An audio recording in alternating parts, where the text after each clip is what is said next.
Hello friends, welcome to lucky exam YouTube channel. आज का हमारा टॉपिक है वन वर्ड सब्स्टिट्यूशन। मीन्स पूरे एक सेंटेंस में जो बात कही गई है उसे एक शब्द में बोलना। एक छोटे शब्द में पूरे सेंटेंस की बात को बोलना means one word substitution.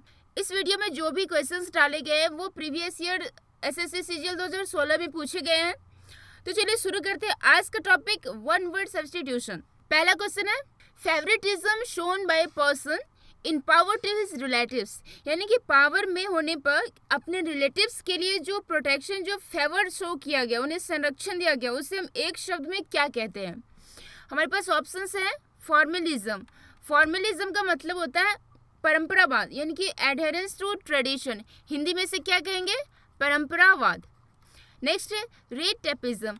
Rate-tapism का मतलब होता है एक्सेसिव रेगुलेशन, यानी कि जितना आवश्यक नहीं उससे ज़्यादा रेगुलेशंस, रूल्स। तो इसे हम कहते हैं रेट-टेपिज्म, जो निगेटिव सेंस में यूज होता है, जो हमारे प्रोग्रेस के लिए, विकास के लिए बाधक होता है। नेक्स्ट है नेपोटिज्म। नेपोटिज्म का मतलब होता है भाई भतीजावाद। हिंदी में से हम भाई भतीजावाद कहते हैं।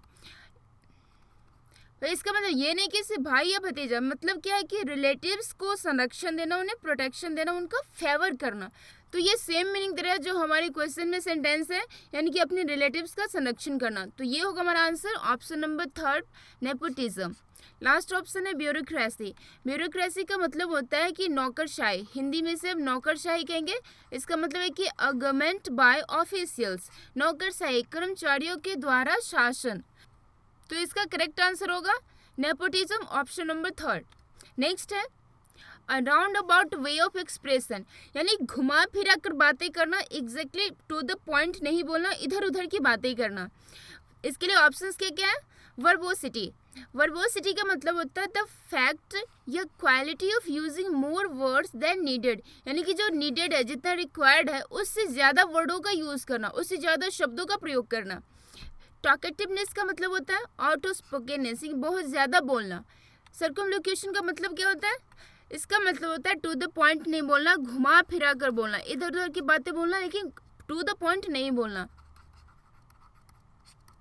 तो ये होगा हमारा आंसर। ये क्वेश्चन में around about way of expression, ये भी क्या है कि घुमा फिरा कर बातें करना, टू द पॉइंट नहीं बोलना। तो एग्जैक्ट मीनिंग क्या दे रहा है? Circumlocution, option number 3। Last option भी देखते हैं, लोक्वेसियस। लोक्वेसियस का मतलब होता है आउट ऑफ स्पोकन।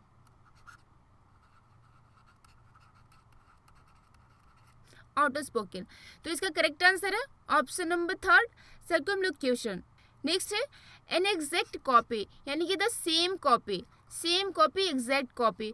तो इसके लिए मेरा कौन सा वर्ड है? पहला ऑप्शन है फैक्सिमिले। फैक्सिमिले का मतलब होता है सेम कॉपी। जो एग्जैक्ट कॉपी है, सेम कॉपी, दोनों तो सेम ही है। तो ये होगा हमारा आंसर फैक्सिमिले। अदर ऑप्शंस क्या क्या है? ट्विन। ट्विन का मतलब होता है जुड़वा। जुड़वा। मिरर का मतलब होता है दर्पण या आईना। क्लोन का मतलब होता है रिप्रोडक्शन। तो ये सारे ऑप्शंस भी नहीं हो सकते। तो इसका करेक्ट आंसर होगा option number 1, facsimile means the same copy, the exact copy. Next है to give money to agents for sales. Sales के लिए एजेंट को पेमेंट करना है, पैसे देना। तो ऑप्शंस क्या क्या है? पहला ऑप्शन है सैलरी। सैलरी का मतलब होता है वेतन, जो हमारे अस्थायी कर्मचारियों को दिया जाता है। ये ऑप्शन नहीं हो सकता। कमीशन।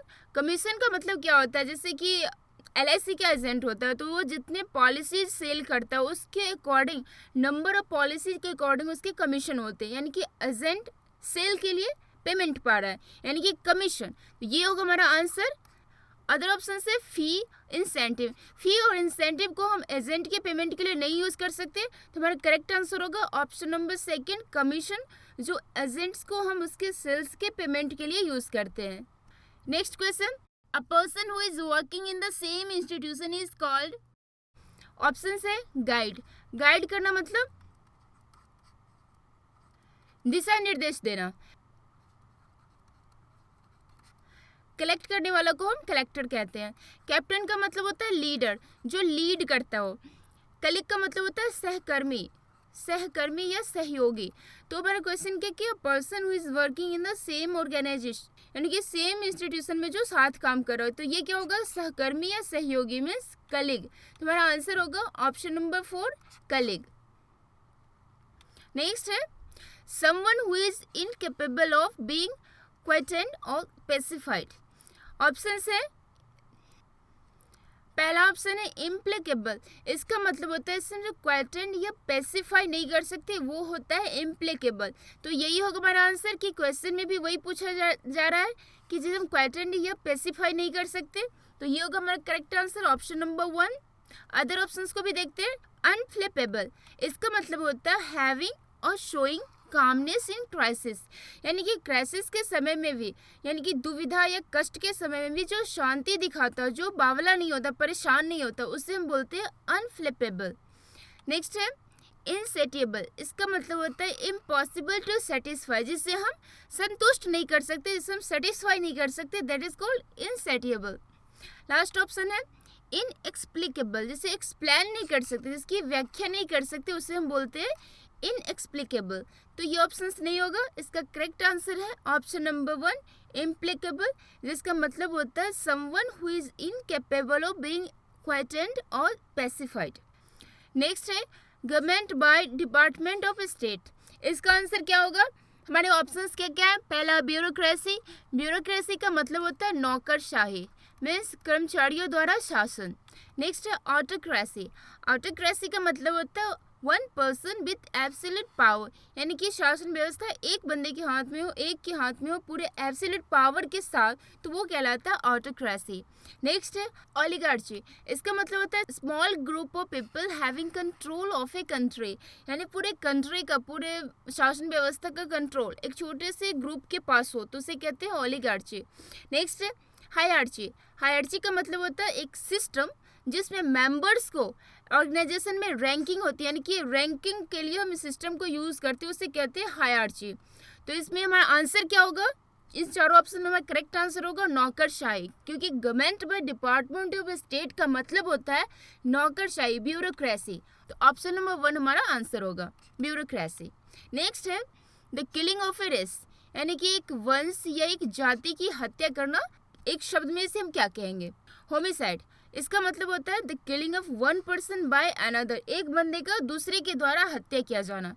गेनोसाइड का मतलब होता है एक वंश या पूरी जाति या पूरे वंश की हत्या करना। तो हमारे क्वेश्चन में भी तो यही पूछा जा रहा है, the killing of a race that is the same as genocide. तो इसका आंसर होगा ऑप्शन नंबर 2। अदर ऑप्शन है सुसाइड। सुसाइड का मतलब होता है आत्महत्या, यानी कि खुद की हत्या कर लेना। मर्डर का मतलब होता है हत्या करना, यानी किसी दूसरे की हत्या करना। ये लगभग सेम है होमिसाइड का, मर्डर मीन्स होमिसाइड। तो इस क्वेश्चन का सही आंसर होगा genocide means the killing of a race. Next है a record of one's own life written by oneself, यानी कि अपने जीवन के बारे में खुद से लिखना क्या कहलाता है? हिस्ट्री का मतलब क्या होता है? इतिहास, ये नहीं होगा। बायोग्राफी का मतलब होता है जीवनी, पर ये क्या होता है कि किसी दूसरे के द्वारा किसी और के लाइफ पर लिखा गया, तो वो कहलाता है बायोग्राफी। बिब्लियोग्राफी का मतलब होता है list of written sources of information on a subject. Hindi में हम इसे ग्रंथ सूची या संग्रह का भी बोल सकते हैं। लास्ट है ऑटोबायोग्राफी। ऑटोबायोग्राफी का मतलब होता है जीवनी, लेकिन जो खुद से लिखा गया, means the record of one's own life written by oneself. तो ये होगा हमारा answer option number 4 autobiography. Next है belong to the same period, यानी कि जो एक ही पीरियड से बिलोंग कर रहा हो। इसके लिए ऑप्शन हमारे पास पहला है कॉमरेड्स। कॉमरेड्स का मतलब होता है सहयोगी या सहकर्मी। कंटेम्प्रेरी का मतलब होता है समकालीन, एक ही समय से बिलोंग करने वाले। जैसे कि भगवान बुद्ध और महावीर दोनों सेम टाइम में हुए थे, तो इन्हें हम कंटेम्प्रेरीज कह सकते हैं। तो ये सेम पीरियड से बिलोंग कर रहे हैं। ये होगा हमारा correct answer option number 2 contemporaries means belonging to the same period. Other options को भी देखते हैं। कंप्रोमाइज करना मतलब समझौता करना। लास्ट ऑप्शन है रीनिगेट्स। इसका मतलब होता है a person who deserts and betrays an organisation, एक आदमी जो किसी संस्था या किसी देश को, किसी राज्य को छोड़ देता है या धोखा देता है, तो इसे हम रीनिगेट्स बोलते हैं। तो इस क्वेश्चन में पूछा जा रहा है कि जो सेम पीरियड से बिलोंग करते हैं उसे हम क्या कहते हैं? तो उसे हम कंटेम्प्रेरीज कहते हैं। ऑप्शन नंबर 2 ये होगा हमारा आंसर। ये था हमारा आज का वन वर्ड सब्स्टिट्यूशन। इस वीडियो में एसएससी सीजीएल 2016 में पूछे गए वन वर्ड सब्स्टिट्यूशन को डाला गया था। इसके अलावा भी और वीडियोस बनेंगे इस पे। हमारे पास और भी क्वेश्चंस हैं जो पिछले साल में पूछे गए हैं। बने रहिए हमारे साथ। अगर आपको हमारा वीडियो पसंद आए तो प्लीज़ लाइक, शेयर और सब्सक्राइब ज़रूर करें। Thanks for watching.